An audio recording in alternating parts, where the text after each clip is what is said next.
Restaurant Marketing Secrets, episode 153. I'm your host, Matt Plapp, and we are brought to you by America's Best Restaurants. America's Best Restaurants is on a path to help you, independent restaurant owners, find more frequent customers because infrequent customers do not pay your bills. And the goal of this podcast is to help you with your business, with your mind, with your drive, with motivation, with technique, with ideas that are going to help you succeed and find your dream outcome. Because I have been where you are. I'm actually currently where you are, where I've been telling my team that, hey, we're 3 to 4 months away from this. And I can see it. I can touch it. And in 3 or 4 months, we're like, okay, 3 or 4 more months. It's been 4 years for me. A guy that I know, I'll call him a pseudo-friend, acquaintance, good dude. Don't know him really great, but we kind of have a relationship. He had a video recently we talked about for 10 years. He was telling people he was 3 months away from that dream outcome. 3 months away, 3 months away, 3 months away. He's like, I wasn't lying. I sincerely believed that every 3 or 4 months we were right on the cusp. It just took 10 years to get there because it's a grind. It's tough. It ain't easy. So last episode, 152, I talked about the need for you to stop renting your audience. And I hinted in there about this episode, we're going to talk about funnels. I want you to envision a funnel, that oil fill funnel. You go to the gas station, you're a quart low in oil, you walk in the gas station, you get your oil, and they give you that little paper funnel. The goal of that paper funnel is for you to be able to pour in a larger quantity of oil at the top and a smaller amount come out the hole because it's, a smaller hole for the oil versus the top. You don't want to spill shit everywhere, right? Okay. I want you to picture that with your marketing funnel, except it's a little different. These people in your funnel are going to stay in that funnel longer. They're not going to come out the bottom ASAP. They're going to come out maybe in a week, maybe in 2 months, maybe in 3 months, maybe in 2 or 3 years. Your goal is to not give up on them and to have strategies when people are in your funnel to get their attention. And so I want you to do me a favor while you're listening to this podcast, assuming you're not driving. And if you're driving, when you get to your office, when you get somewhere you can stop, pull out a blank piece of paper and have a pen. And I'm going to give you, and I'm going to do this myself right now. I don't even have this written down. I'll do it on the fly. I'm going to come up with a couple funnels I want you to think about. So number one, you're going to draw a little funnel. Top, big at the top, comes to a point at the bottom. You're going to write new. Then you're going to do another one, and you're going to do lost. Then you're going to do another one, and you're going to say frequent. Then you're going to do another one, and you're going to say B-Day. Okay, so I got 4 right there. I'm going to go with 6. Next one, you're going to say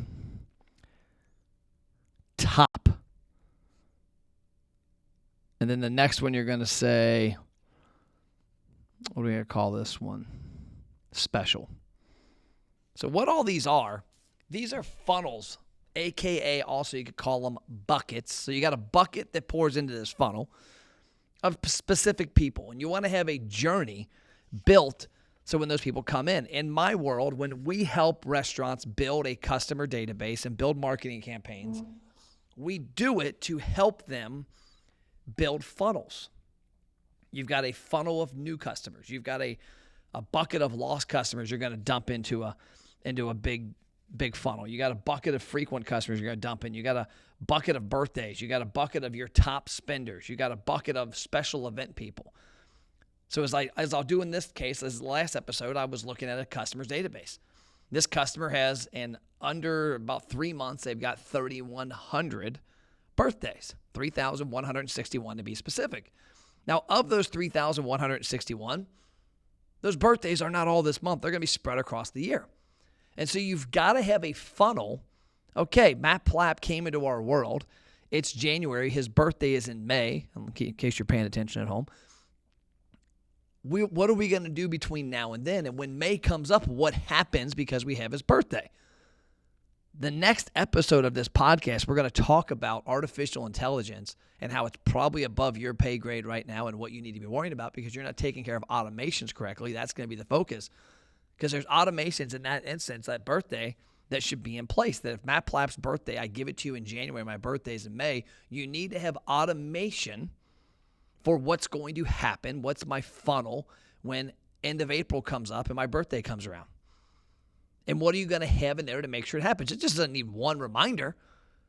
I should be getting an email. I should be getting a text. I should be getting a retargeting Facebook ad or retargeting Instagram ad. I should be getting a phone call. Think about that. If I give you my information and I give you my birthday, you have my name. In our instance, I'm looking at this client's dashboard. They have 3,161 people who they have a first name, last name, birthday, visit frequency, email, phone number. And it's timed out. And they'll be able to have a report every week to call up and go, hey, Matt, it's Mike from Lake Inn. By the way, happy birthday. I see your birthday's coming up. Just want to say happy birthday, and I hope you choose to celebrate with us. If not, I get it, but we hope you do. Oh, my gosh, man, I'm going to come down. I can't wait. Blah, blah, blah. Good. Well, guess what? You got an email and a text. That's your reminder. There's a link in there to something awesome. Please take that and come down and be our guest and have your free dessert. Great, man. I appreciate it. Boom. You hang up. So now they've seen you in email, they've seen you in text, they got a phone call, and all. Guess, by the way, there's a Facebook ad running that says, Mike, it says, happy birthday, it's your birthday month, get your butt down here. And then there's an Instagram ad. So that's a funnel for birthday. Well, you're going to have a similar funnel built out like that for every type of customer. Because Matt Plapp, whose birthday, like that's the fourth funnel I wrote down, let's say I told you I was a lost customer, that, hey, I used to come to your restaurant. By the way, here's my birthday. If that's not a hand out and a please bring me back into your restaurant invitation from the customer, then I don't know what the hell is, which is why you should be calling them.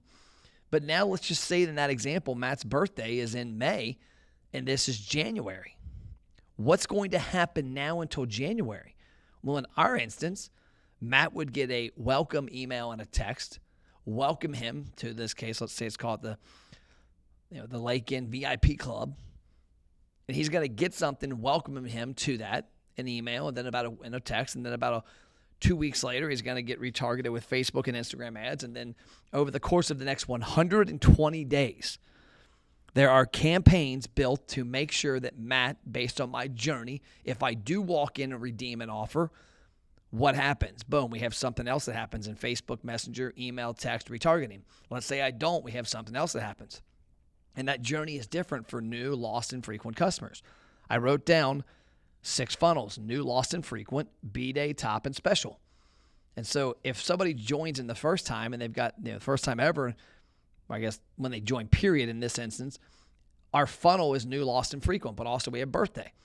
Well, now then what you look at from that point is now you start building out other items. Now you have a way in this program to classify a top customer. And you've got, like, let's say in this case, I've got, let's go on here and look and see if it shows me. Yeah, so I've got 930 people that have redeemed a total of 1,218 promotions in the first 90 days. So that means there's ballpark 200 to 300 people that have come in 2 or 3 times. So if I'm looking to do something unique, hey, we want to test a new beer and a new appetizer on a Monday night when it's dead, I could go to this database and I could have a funnel where, boom, I'm going to click a couple buttons, and I'll actually do this right now. Let me see if I have access to their database. I should. And I'll just kind of walk you through how I would do this if I were you. Got to sign in with Google.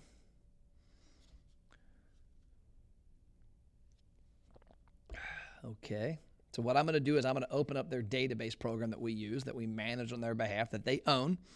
We just happen to be the ones building it, throwing a bunch of people into it. And my internet's going really slow. I'm not sure why it's going this freaking slow. This isn't rocket science, people. Here we go. So now I'm going to go in here and I'm going to find their restaurant. Okay. So I'm going to type in Lake, and hopefully I have the right access.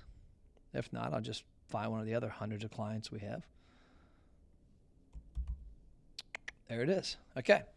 So now in this instance, I can go into their database and say, hey, I want people whose tag is redeemed their offer, their opt-in offer, and I'm going to go all 3, opt-in, offer 2, and offer 4. They have 371 of their opt-in offer redeemed. They have 252 of their second offer redeemed, and they have 526 of their fourth offer. And so I'm going to enter all 3 of these, and it's going to say they must match all of the following. So that's going to give me a very specific list of people that have taken a very specific journey with us.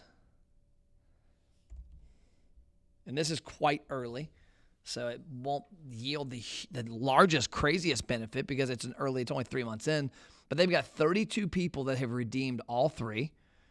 And if I were to take the top 2 offers, they've got 129. So let's say I had 32, I got 129. And then if I choose just one, like I have 371 people that redeemed that one offer. And when I add the second offer, number 4, which is their second most popular, they have 129. When I add in offer 2 and 4 on top of offer 1, they have 32. So I got 129 people that in 90 days, 60 to 90 days, have walked in really quick. Now I can say, you know what? I want to drive a big promotion on Monday night when we don't have any business or we don't have enough. I don't need to reach everybody. I need to reach my best people. In this case, these 129 are going to be a lot easier to activate. And if you only need, 40 or 50 people, like I had a restaurant, what's their average check? I had a restaurant that says, Matt, average check's $49. If I could, in certain day parts, drive $500 to $1,000 more in sales, it's the difference between making money or losing money that day. So in this case, let's just say it's $1,000 divided by $49, they need 20 customers. I'm pretty confident I could craft an email and text campaign to those 129 people and say, hey, we're doing something special. You are one of 129 people we have specifically chosen due to your loyalty to invite down for a VIP event next Monday night. Click here to RSVP. Reply back to let us know you're coming. And then we'll send you your private QR code to get in the door, whatever. That's how you do it. And in that case, 129, 20 divided by 129, you would need 16% of those people to walk in to drive $1,000 in sales. That's a funnel. And that's what you need to be developing with your marketing strategies. What are my funnels? What's my beer? I'm going to Orlando this week. I'm going to hopefully get to stop by and see a friend of ours and a client of ours, Chris Rock at Rock Pit Brewing down there. He's got a bunch of funnels. He's got a new customer funnel, a lost customer funnel, a frequent customer funnel, a birthday customer funnel. He's got trivia night funnel. He's got music night. He's got maybe keg tappings. He's got like 20-something different beers. He could be creating different funnels so that when he needs to pull a lever to drive sales, to drive awareness, he can go to that funnel and he can dump people into it, the right ones. And sometimes that funnel is longer. Like our birthday one, it might be a 12-month funnel. Our new customer acquisition funnel might take us 90 days to get people through the funnel. That VIP Monday night where I find 129 people, I can pull that lever and it's going to happen in 3, 4, 5 days. So I want you to picture and write down, what are your funnels? And then when you get your funnels, what are your traffic sources for those funnels? What's the gas? Because let's say your funnel 1, you have an orange Lamborghini. Funnel 2 is an orange Dodge Viper. Funnel 3 is an orange Bentley. Funnel 4 is an orange Corvette. You got these 4 beautiful orange sports cars that you can have fun with. But you know what happens when those cars don't have the right amount of gas? They don't go anywhere. Trust me, I know. One car I've got has 4 miles a gallon when in sport mode. You have to have some gas in that bad boy. The Lambo would burn a quart of oil every 400 miles on average. It's just what it's meant to do. You got to have oil in it. You got to have gas in it. So you need to look at your funnels and figure out what you're doing to drive it in there. Because as I talked about the last episode, you cannot continue to rent the traffic for your funnels. It's more expensive. In this case, that customer that I just showed you, or I just told you about, has 129 people that they own everything they need to correctly communicate with them for pennies. The email would cost nothing. The text on 129 people would cost 12.9 cents. So for under 13 cents, they could email and text that entire database and probably drive $1,000 in sales pretty predictably. But it comes down also to having a marketing plan built ahead of time so you can come up with these strategies, which is what my team works with our clients on, and we're getting even more in depth as 2023 comes around. We are taking this shit to a whole new level, and I'm excited for our team because they're awesome, and what we're gonna armed with the right stuff they're gonna be able to do. But that right there is a good example. That if you don't have that 129 people in that funnel for that event, who gives a shit? You might have to go to Facebook and run a $50 ad, and you know what? You're gonna get a bunch of people click, comment, like, share, and then 2 people show up. So you got to think next, what is my acquisition strategy for all my funnels? What is my gas for my different orange sports car? That's all I've got. That was a fun episode. I hope you enjoyed it. Let me know if you enjoyed it. I would really appreciate the feedback. A couple things I would really, really, really appreciate. Number one, if you will send me a text message and say, Matt, I listened to, what episode was this? 153 on marketing funnels, and it made sense, and I like it. Thank you. My cell phone number is 859-743-2408. 859-743-2408. The next thing I really want to ask you to do is review this podcast where you're listening to it at. So if you're on Spotify, iTunes, there should be a way to review it, and give us a thumbs up. Share it in your social media. If you're in a restaurant owners group, share it in there and let them know the value you're getting. Because the only way we benefit from this is when people get more out of it like you, other people like you. And the only way they benefit is when they find out about it. And then the next thing I want you to do is go to Facebook, go to Google, and leave a review for America's Best Restaurants. That is my company, as you know. And we are doing a lot of awesome stuff. And if you've had a chance to see the work we're doing, whether you've seen it from afar or firsthand, please do me a favor and leave a review. That would mean the world to me. And then last but not least, go to abru.online/deals. My call to action. Go there and let me know if there's a way we can work together. We're going to be optimizing that in the near future. I'm looking forward to it. That's all I got. I'll see you next episode.